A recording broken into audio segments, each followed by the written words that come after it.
All right, happy Monday, you guys. Thanks for popping on. I was excited about when everyone kind of started sharing their questions. Victoria's popping on. I thought it would be a fun way to just kind of hear what everyone is kind of struggling with or where people's hangups are and see if we can shed any guidance or advice. And please, by all means, if you hear a question tonight that you want to elaborate on that you maybe have a great tip for, please, this is like an open kind of call where we're all just going to kind of mastermind together and hopefully walk away with some good tips. So first things first, a few announcements. If you guys didn't see, the Mixed Bike sale is extended through April 11th and it's $400 off. It's like the cheapest I think it will ever be. And everyone will use the code RIDE into spring as the promo code to get that $400 discount. So you will use that code to get that, to send that code to your customers if they want to sign up and get the promo on the bike. And then we hadn't talked about it for a few weeks or since February, I think actually, about the Diamond Retreat. And I know we haven't announced the official dates yet, but I wanted to go over the qualifications for the Diamond Retreat again, because there are things that you can do to lock in now to earn your spot there. So you have to have held a diamond rank, whether you're a brand new diamond or have been a diamond before or a current diamond. You have to hold that rank for 6 consecutive weeks anytime between now and the retreat. It has to be 6 consecutive weeks. That's one of the qualifications. The other qualification is that you have to hold the rank of diamond at least 1 week in the month prior to the retreat, and most likely that month will be October, but we haven't again nailed down the date for sure yet. So I just want you guys to start thinking about that. Even if you're a brand new coach, this is something that anyone can get to. Diamond is 12 people. It's just helping 12 people get signed up either as a coach or preferred customer. So take the intimidation factor out of it. It's something that any single person on our team can get to. And again, our Diamond Retreat is all paid for except for your travel cost at this amazing Airbnb we rented in Arizona. Pool, we're going to treat you guys to a photo shoot, team trainings, bonding, activities, meals, all the things. So we really want to pack that house. It can sleep like 20 people. So we want to pack it with 20 people. Actually, I think it's 16, but I don't think they'd care if we had 20. It's the same house we stayed at our last retreat, 2 retreats ago, I guess I should say. And it was so fun. So we're so excited to go back, and the hosts really loved us. So they're excited to have us back too. So anyway, Diamond Retreat happening in the fall. Start working for it now because you can get there. Anyone can get there. All right, I want to do a little recognition. And in March, we did our Emerald Again and Emerald Challenge. And this was a little competition we did to see whoever could get Emerald, which is adding 2 preferred customers or 2 coaches to their team in the month, or as many times as they could do that. They would get entered. They bought, everyone who wanted to participate put $5 into the pot, and then I matched the pot. The total pot ended up being $115. And I am going to draw the winner right now. So these are the ladies: Michelle, Kate, myself, and Nona. Michelle got her name in the drawing twice because for every time you went Emerald or Emerald Again, you got your name in the drawing. So she added 5 coaches to her team. So she got in there twice, and I have the little papers right here. I don't have a hat though. Drum roll, please. I'm gonna put them in my drawer right here and just throw them in my drawer. Okay. Okay, cool. Here we go. Michelle, she's probably, I don't know if she's here yet. She's on the call, but I know she was putting Scarlett to bed.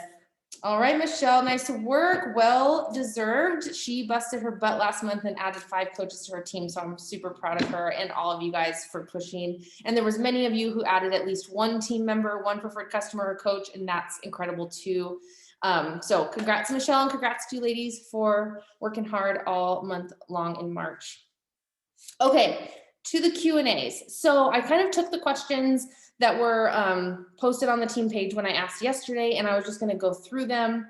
The first question is, People find it easy to share about workouts, challenge groups, their meals, etc. on social media. But what are the tips for sharing other parts of your life? Like, how do you decide what to share? What's not too boring to share? So I personally think nothing's too boring to share if like people are following you. They're following you because they like you.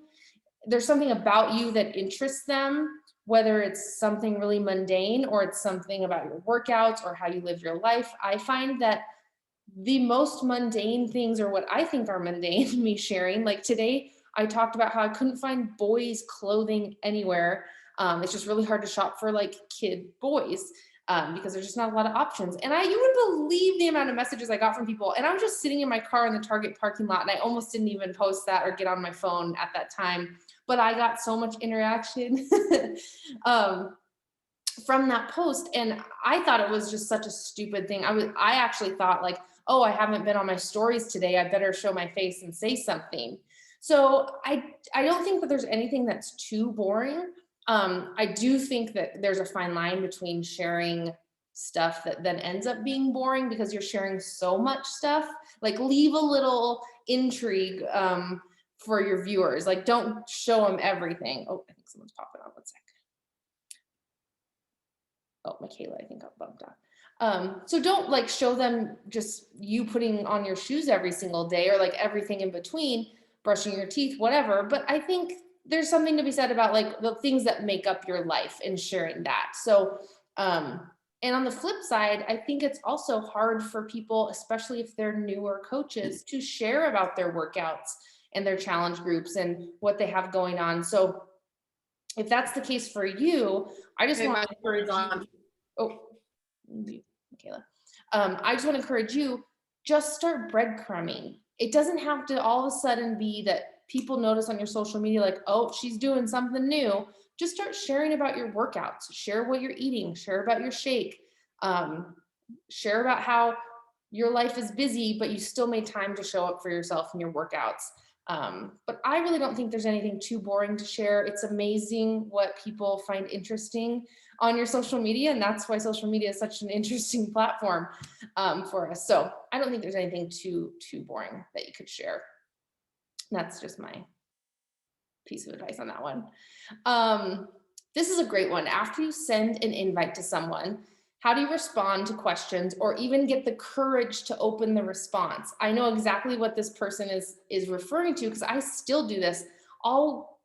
I still get nervous sending an invite to someone, whether it's to coaching or for them to join my challenge group. And I build up that courage. I send the invite, even though I'm nervous, and then they respond. And then I'm like, oh my God, they responded. I can't open it. I can't open it. Because we don't want to be let down, right? Or we maybe don't know how to respond if they have a question and we're nervous about that. My advice to that, it all starts with personal development. Like having the courage to respond or to send that initial invite all comes from you doing personal development and doing it scared and hitting send anyway.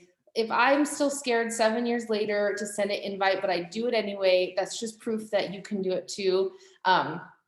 And we don't always have, all the confidence in the world, but just imagine if the person who invited you to this didn't have the courage to do it in the beginning, then you wouldn't be sitting here. You wouldn't be here on this awesome team with us. So I always try and think about that. Like, man, what if my coach never got the courage to even ask me? Or she chickened out when I responded to her and didn't even open my response when I had questions. So I think personal development really plays into that mindset piece of it.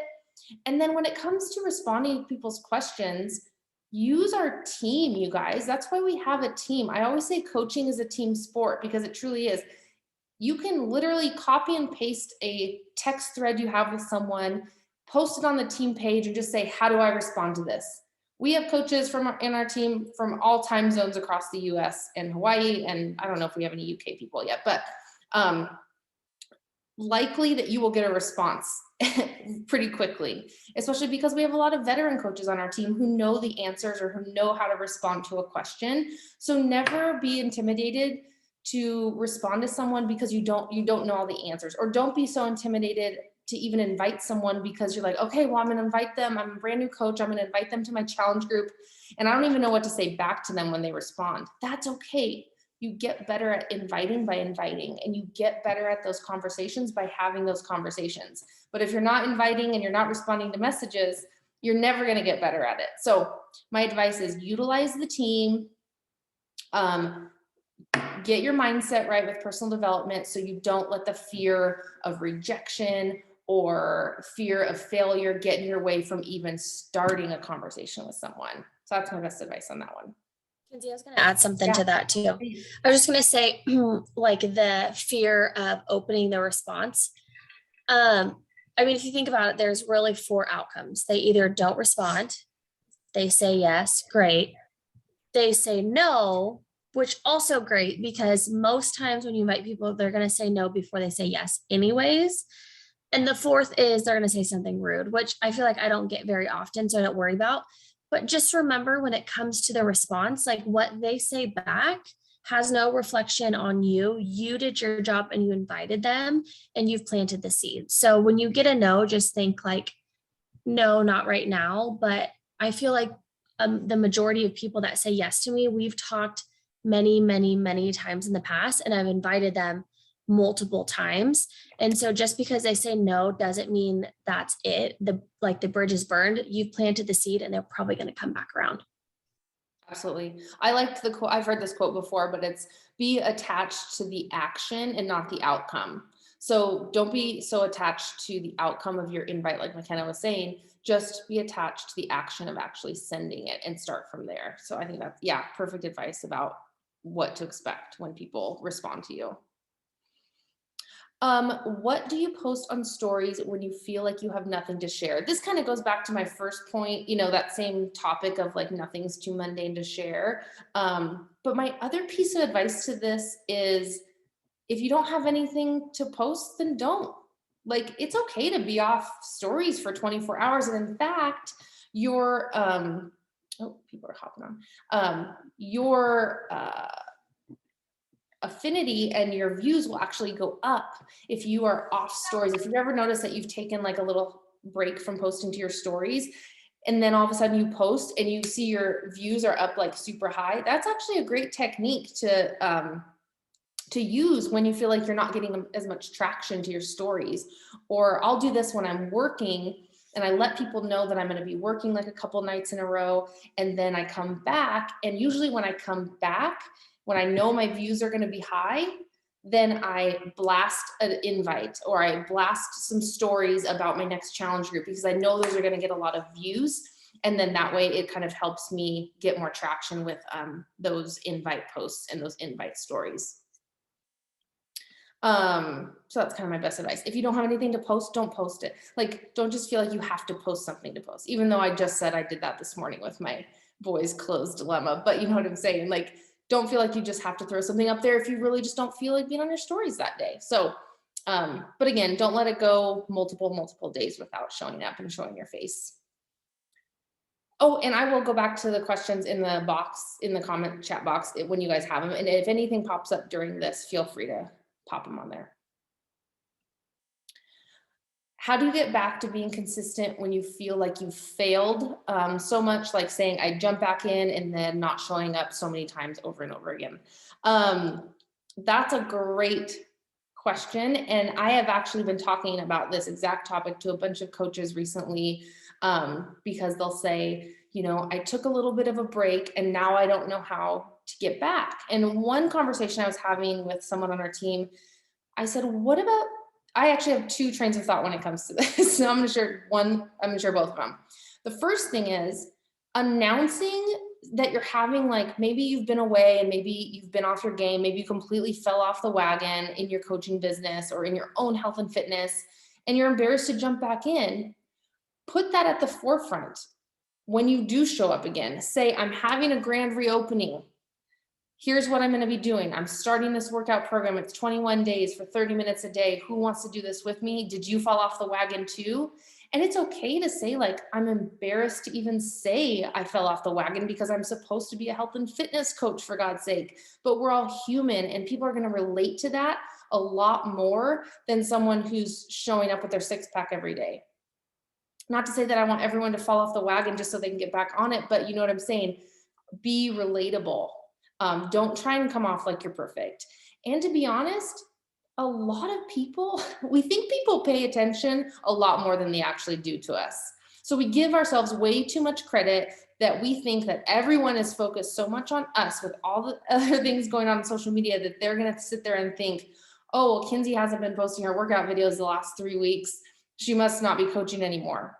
I don't give myself that much credit. I don't think people pay that much attention to me. And the ones who are concerned are going to text me because they know me personally. But the other side of that, I said I had 2 points to that. So the first one is to put it out in the forefront and just say, hey, I'm back, bitches. Like, I'm ready to do this thing again. Who wants to do this with me? Sorry if there's children in the room.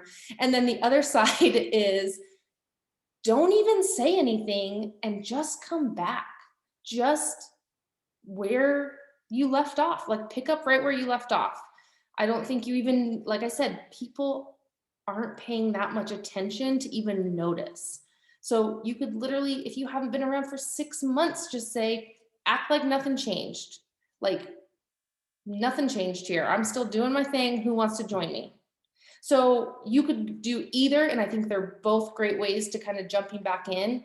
And then in terms of being consistent, like this question asks, how do you get back and how do you get back to being consistent? And like I said, I think you just have to show up in one of those ways and then just start showing up consistently from there. So again, don't say I'm coming back with a vengeance if you're not going to come back. Okay. So really stick to what you said if that's something that you're going to put out there to your audience. I think that was, oh, one more. I think this is the last one. How do you keep a fresh audience? I feel like I'm talking to the same few people with no new people to invite. Oh, this is such a good one. So Michelle actually did a really great team call back. Oh gosh, it was months ago, but it was about expanding your network. And she went through like her tips on how she finds new people on her social media outlets. And one is, you know, following different hashtags of different interests you have. Like for me, I follow a labor and delivery nurses hashtag. So I try and follow people that are in that world. I also will go out and follow friends of mine, their followers. So obviously that's kind of like the few degrees of separation. Like we kind of know similar people. It's not super random that I'm following them, but social media is about being social. So I don't think it's weird when you go out to try and follow new people or to engage with new people. So inviting and connecting is part of our vital behaviors. It's on our tracker. So if you're doing your business activity tracker and you're following those things on a consistent basis, you should always be getting a new, fresh audience. The other great way to get fresh eyes on you is Reels, because Reels show up in people's, it's not For You page, but it's the same thing on for Instagram. But they'll show up, your navigation page. They'll show up on your navigation page if you don't follow them, because it's showing things that your Instagram thinks you might like. So if people are seeing your Reels and liking them, maybe they follow you, but likely they could be people who don't follow you. So those are great people. I do this every time I post a Reel. In 24 hours after I post it, I go through and I see who's engaging with that Reel that is not my current follower, or I'm not following them back. And so that's a great way to get fresh eyes on your stuff and to kind of build that network a little bit. All right, that was my last question. I'm going to scroll back through. I think Jacqueline asked about PD recommendations. Gosh, and anyone can chime in if they have a good PD recommendation for, like, I think You Are a Badass is a great one. I'm trying to think who I would like. I like Glennon Doyle, I think, is great for like self-growth and positive self-worth and all that. I'm trying to think of a podcast I like. I'm going to think on that one, but those are a couple of book selections that I like. Thank you. Whoever said that, McKenna, she said You Are a Badass. Perfect. Yeah, and McKenna, if you go through your bookshelf and find any that you want to post on the team page that are good that you think of. Oh, Unfuck Yourself. That is a good one too. I got it on Audible, and that guy is Scottish, and it is very hard to listen to, even though I'm a big Audible fan, but that is a good book though. Oh yes, I listen to Trent Shelton all the time. Straight Up with Trent Shelton, huge for mindset and like belief in yourself. That's a great one. Yeah, Michelle, welcome to the party. You won $115. Oh!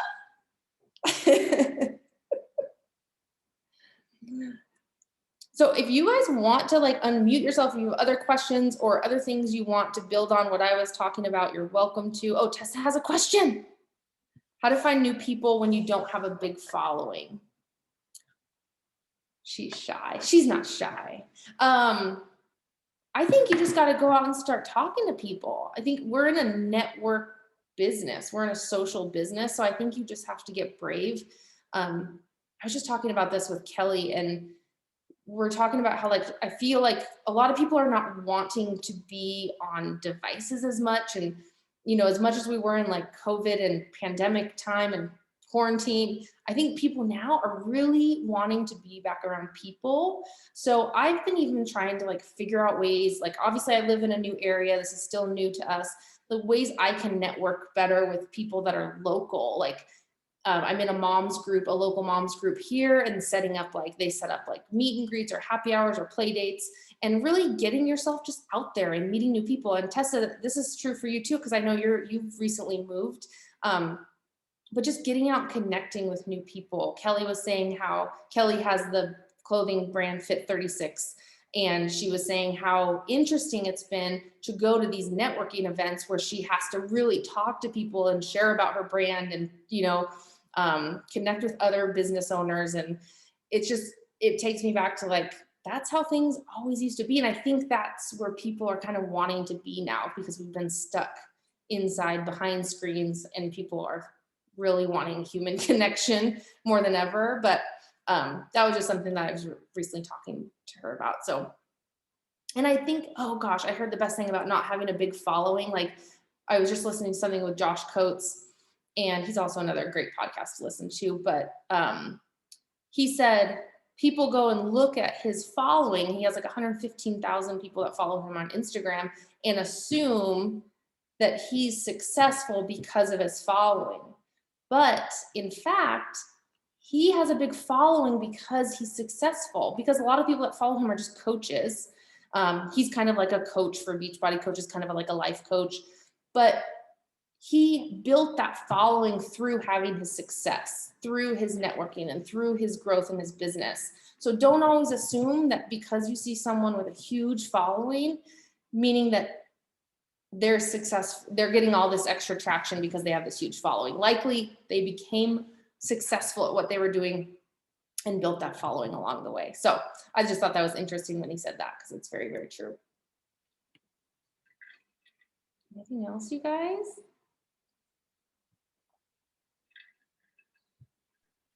One thing that I've been doing is connecting in Facebook groups on a non-fitness related topic. Like I'm in a July moms group, but I actually talk to more people like in the Western United States region German Shepherd group. And then we just talk about our dogs, and then we end up following each other or adding each other as friends. So I try to think about it as like finding your people who you would actually be friends with. Like I try to look at the profiles and be like, would I go to the dog park with these people? And so I try to connect with other people.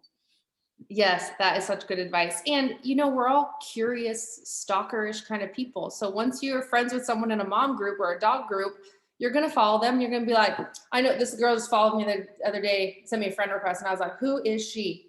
Looking at, scrolling back. They get on your Facebook and they scroll back through at least your last couple months of life just to check to see what you're about. You do this too. So I think that's such great advice, being in a non-fitness related group where you guys can connect. That's super smart, because they're just going to naturally start following you. And if you're consistent in showing up and sharing your life, like we talked about earlier in the call, they're going to be like, oh, what's this girl do? But if you're not posting about it, they're never going to know, right? And Also too, like yeah. I noticed when you follow someone, it pushes their post to your feed. So we were at Target. When was this? Sunday? Monday? Yeah, Sunday. And I was like, this girl looked familiar. I was like, you look really familiar. And so show me your name. I was like, oh, maybe we're friends on Facebook. And I look Facebook, Instagram. I was like, oh no, but I gave you follow like to support you. Then she's like, oh, also my pages. And I go and she has 24,000 follows. I'm like, oh yeah, that's why I knew her. She's kind of a big deal in Salem. But as soon as I followed her page, literally like the next time popped up Instagram, she was right at the top. So I feel like also Instagram does that where when someone follows you, they kind of push it to the top. And then Liz had a question, but she sent it to me on accident. So I'll just read it. It was to you, Michelle. She said, what most groups are like, don't be salesy, like kind of thing. They have rules against that. So do you add them as friends on Facebook after you like chat back and forth in comments, or how do you do that?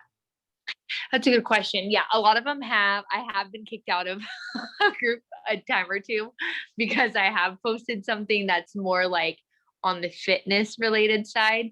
But basically, I try to comment back and forth with them at least on 2 different topics. And then if like I ask somebody's opinion about like a dog food or something, I sometimes will say like, I'm going to DM you a question so I don't blow up the feed or whatever. And then I just like send them a friend request and it usually goes to their message request. So not everybody gets them. And I just say, hey, it's Michelle from the German Shepherd group. I can ask you a few more questions about whatever. And then at that point, that's when they usually add me. And then I just kind of let them sit there for a while and keep engaging until they watch my stories. And then I invite if they've consistently watched my stories. But it's not a perfect science. And I think I love that. And I think the important part is like, be engaged in the topic of whatever group you're in. Like Michelle's in a dog group. She's not just gonna all of a sudden post about her shake every day. Like, oh, my dog loves when I drink my Shakeology. Like you're not gonna, like if you're truly interested in the topic of the group, like my mom's group here does a Sell It Saturday. So we do no sales at all in the group. Can't talk about anything salesy, but on Saturdays, there's a thread that everybody can post, whatever they're selling or whatever they're offering. And it's everything from cookie decorators to Beachbody coaches. So, and actually I connected with another girl in town here who's a coach. So that way, but anyway, I think, yeah, be engaged with whatever group topic is, but I like what Michelle said about taking it into Messenger, especially if you're asking, like I just posted in my mom's group, I need a new CPA. So I'm like, anybody got any advice for me on that? So just be social. Find a Tiffany Blue Facebook group. McKenna should just start. I was just start one. And the other thing I do is that if I make a post in one of those groups, like anybody who liked and commented on the post or whatever, like if I ask for advice about something, I automatically add them and send them a message like, hey, thanks for taking the time to reach out. I know you're probably super busy. It just means a lot. And typically like half will respond to that because not everybody checks their message request, but that's another way to like get the people in your rotation. Mm-hmm. Love it. Good stuff. Good questions, you guys. And I love seeing these questions pop up because I hear them from a lot of people. And so it's nice to know, I mean, at least for me to share this with you guys, it's nice to know we're not all struggling silently. Like we all have the same struggles. And especially when you're newer or you feel like you've fallen off the train to get started again, or you're just now getting started, like we all have the same questions. And I'm hearing it a lot within, our team and then elsewhere in Beachbody right now too. So it's nice to know we're in this together and not everyone's, struggling on their own. Yeah, Michelle. Oh my gosh. You need to start that group. That's so funny. All right, you guys. Well, hopefully this was helpful. We will have our team call next week with, can't remember who's hosting it. I think Michelle. Michelle, yeah, with Michelle on Monday, same time, same place. And I cannot wait to see you guys. So, and of course, if any other questions pop up, post them on the team page. If you need help with a message with someone, if you need help with what to say, how to say it, reach out to your coach, reach out to the team. We all got Joe back. Okay. Have a good night, everyone. Bye.